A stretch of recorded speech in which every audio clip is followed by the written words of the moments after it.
Hi, welcome to the in-between time.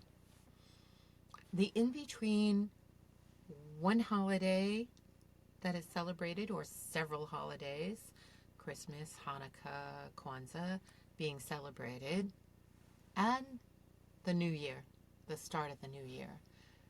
The anticipation of the day of, and that building up the energy of, oh my gosh, the special days is coming, special times coming. I'm going to be with friends or family. I'm going to exchange gifts. I'm going to purchase them. I'm going to give them. All of this energy is built up to this one time where maybe you're watching all of these wonderful old holiday movies or new holiday movies to build up that feeling inside of you of peace, goodwill, and kindness toward humankind. Whatever you do, it is still an anticipation of something that's coming. Whether you're that little kid who's going to bed with their stocking in their hand, getting excited, putting it on the end of their bed. That's what we did when we were young. And waking up and going, oh my God, my stocking's filled. And you open up to see what was given. And yet you know something more is coming. You creep down the stairs to try and look and peek. Don't we all want to peek into that future of what is there? We tend not to live in the moment of the excitement, but we project it forward. When I get to this, I will feel this way. I will be this way. And then the day ends. And you wake up the next morning and you're like, I'm in the day after. Maybe you ate too much good, rich food that you don't normally eat. Maybe you drank too much that you don't normally eat. You either have like a headache or your body feels bloated. You just feel out of sorts because there's still, like the day after, that excitement lift the peak and then poof, to drop down the day after. I heard somebody talking about this Christmas holiday. Many people were feeling like this is the last time we're going to celebrate this holiday like this. We don't know what's coming in the future with a new presidential election and regime coming on board. So let's hold on tight to what's happening right now at this. Let's count our blessings with this. And that's a better way to be, is to be grateful for what you have in front of you, around you, and count those blessings, be it time you spent with people or even time you spent with yourself. It's a great time of year. I am big on the return of the light, the winter solstice. And it's not because there's some anticipation that, oh my gosh, this is the day, this is the time. It is the natural cycle from the darkness into the light. We've been into the darkness, we hold in tight, we nurture it. In fact, my Christmas was a beautiful white Christmas, and I love the snow and the cold and being out in there. It's invigorating during the time where it's colder. Coming inside to our fireplace and warming up again is such joy. And then the rain came, the warm-up came, and all the beautiful snow is disappeared. And this morning when I was out walking, I was looking at how brown and black and bleak the trees and the ground felt around me. And then I realized, you forgot. You forgot what's growing and happening underneath that soil. Underneath that soil is a sense of going in and resting and recuperating and getting ready for that light that increases by maybe seconds every day. But it's increasing. It's coming little by little. The change of the light and the warmth is here. And little by little, you plant those seeds of what am I going to do, right? It's another anticipation. How do I carry my business into this new year? What am I going to create and activate and be in my life? I know what I want to be. I have it in my head. But have you truly embodied that which you say you want to be? Not just in that tomorrow, that anticipation of, say, January 2nd, January 3rd, when you go back to work, what's going to happen? But really thinking through, what is it that you want in life? What is it you're willing to work day after day to change, whether it be your physical shape, whether it be your mindset or mind shape, or whether it be your spiritual shape? Those are really the avenues that I believe we go down.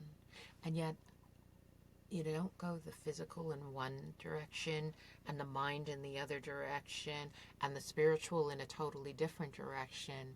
It doesn't work that way. They're really all woven together. All of the physical, the mind, and the spiritual are all part of one. And when you create those new habits, those new well-being, totally, is when you prosper in life.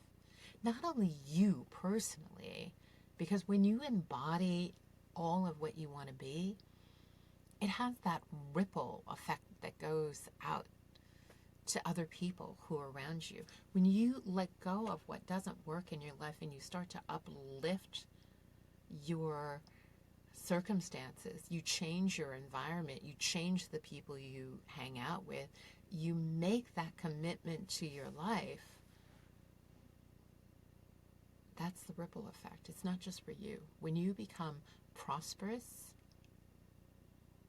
then you can help more people in your immediate life, your community. Those are the two most things in this world that you have the greatest influence on. Because once you plant those seeds that are deep under the ground, they start to spring up. Now, I teach about the soul path blueprint, and I have an offer right now that is not necessarily to predict the future 12 months into the future, as it is to really go deep into what is your soul saying. I take you on a short little shamanic journey, and we find out what your soul essence is calling for. We work from that place. And then I use tarot cards and oracle cards. Not because they're reading my energy, but because they're reading your energy. And we make a map for the next 12 months.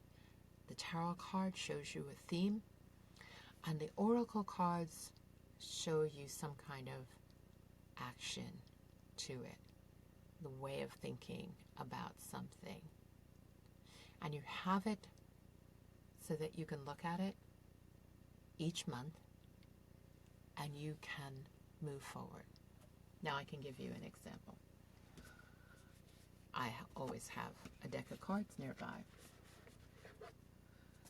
So an example would be that I would shuffle my deck. First, I'm going to back up and clear this deck because it does have my energy in it. So if I think in terms of a general energy for anyone who's out there who comes across this, and to think about a theme for a general theme for the new year. Let's see what comes up. In this case, I have to put my glasses on to be able to see it fully, is Crown Games, right use of power. I think that's a perfect card. This happens to be from the Shaman's Dream deck, Oracle card, and it's by Alberto Vialdo and Colette Baron Reed are the creators of this deck. Maybe this resonates for you. If it does, take it in, go with it. Leadership, responsibility, accountability, right use of power. There is a game of power played by all people, whether they're conscious of it or not. It concerns who has it and who doesn't, how to get more of it and not to lose that which you have, how to yield it wisely and not to get drunk with it and cause harm. These are the matters you need to ponder now that you find yourself in the Crown Game 2. You want to be on top, the best, the most effective, the most beloved. You may discover that your deep desire to help others is disguising the underpinnings of the complex game. Power and all its entrails can be both dangerous and productive, destructive and redemptive. Which will it be for you?